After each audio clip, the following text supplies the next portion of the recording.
안 잊어도 몰랐습니다. 고성에 이렇게 재밌는 곳인 줄. 왕곡마을에서 영화 동주를 촬영한 이유, 고성 출신 이성선 시인의 이야기, 그리고 단 20분이면 오를 수 있는 아름다운 사찰까지. 단순한 여행이 아니라 지역을 깊이 발굴하는 시간. 이번 여행은 고성 발굴단과 함께 했습니다. 그럼 시작해볼까요?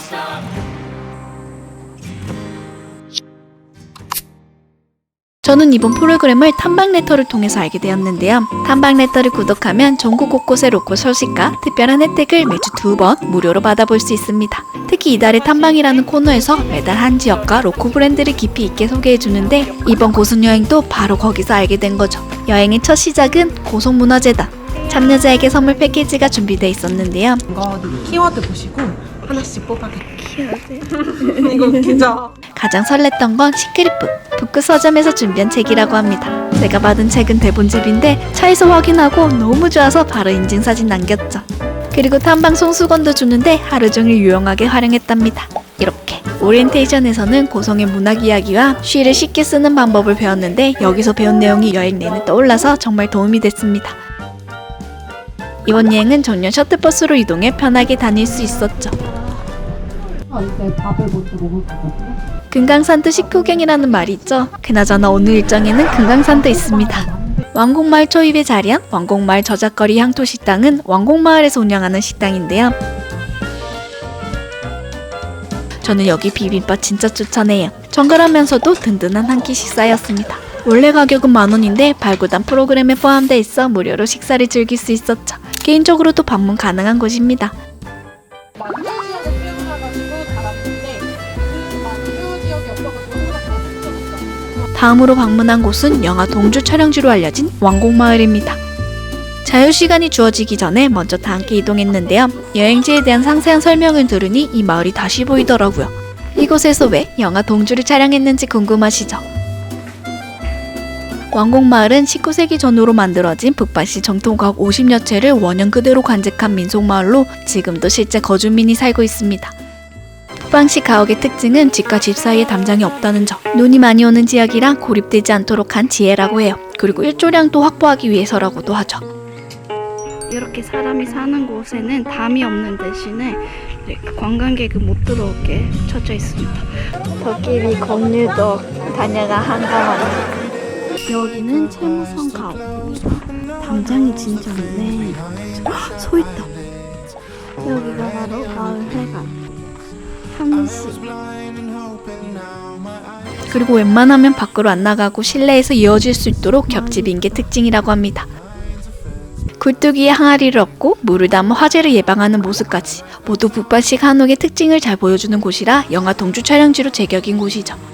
일부 한옥에서는 정통 한옥 숙박 체험도 운영하니 더 오래 머물고 싶은 분들은 참고하세요.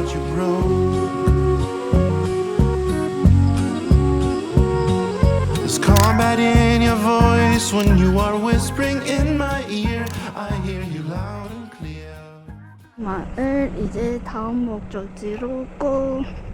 여러분, 저희 왕곡마을 출발해서 이제 이정건 시비로 갈 거예요.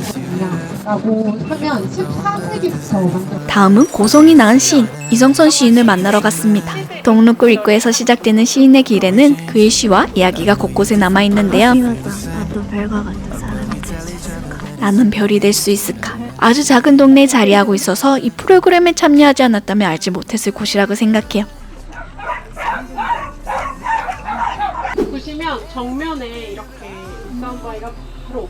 그런데 이성선 시인에 대해 알고 이곳에 오면 이 동네가 다르게 와닿죠. 시인이 바라본 풍경, 시비에 적힌 미시령 노을. 시인 이성선은 이곳에서 설악산과 울산바위를 보며 시간을 보냈다고 합니다. 날씨 좋은 날에는 여기 설악산 울산바위가 보인다는데 저는 구름에 가려 상상 속으로만 봤답니다. 날씨 좋은 날 다시 와서 멍하니 앉아있고 싶더라고요.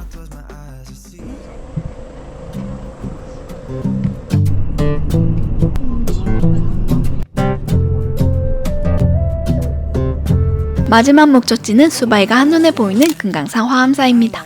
1주차장에서는 20분, 2주차장에서는 10분 만에 화암사에 도달할 수 있는데요. 오른쪽에는 오도석, 왼쪽에는 열방송. 알아야 할 점은 오를 때 오동속, 내려올 때는 열방송 시비가 적혀있다는 점이에요. 부자 되게 해주세요. 오르고 나니 바로 옆에 계곡 폭포가 시원하게 쏟아지더라고요. 와, 저기서 미끄럼틀 타면 재밌겠다.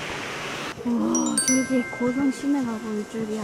화엄산은 동해신라 시대 때 창건된 고찰입니다. 일반인도 타정할 수 있는 봄종로에 서서 종도 울려보고 그 종소리도 고요히 들어봤습니다. 마음이 정화되는 느낌이 들더라고요. 대흥전 앞에 자리한 9층 서탑. 약수터는 식수가 아니라고 적혀 있어서 손도 씻어봤습니다.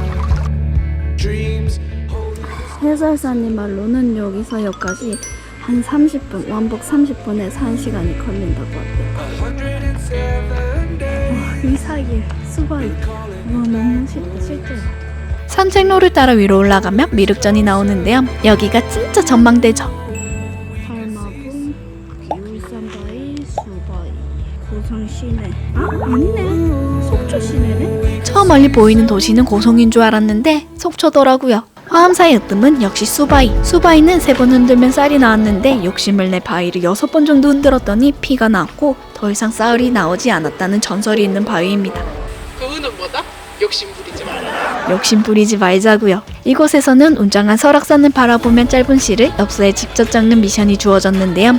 이 탐방을 시작하기 전에는 시가 생소했는데 하루 종일 탐방하고 나니 저절로 시가 쓰이더라고요. 이 엽서는 나중에 집으로 배송된다고 하니 여행이 끝나도 다시 한번 추억을 떠올릴 수 있죠. 사실 고성을 둘러보며 사진을 찍고 오픈 채팅방에 짧은 공감을 나누는 미션도 있었습니다.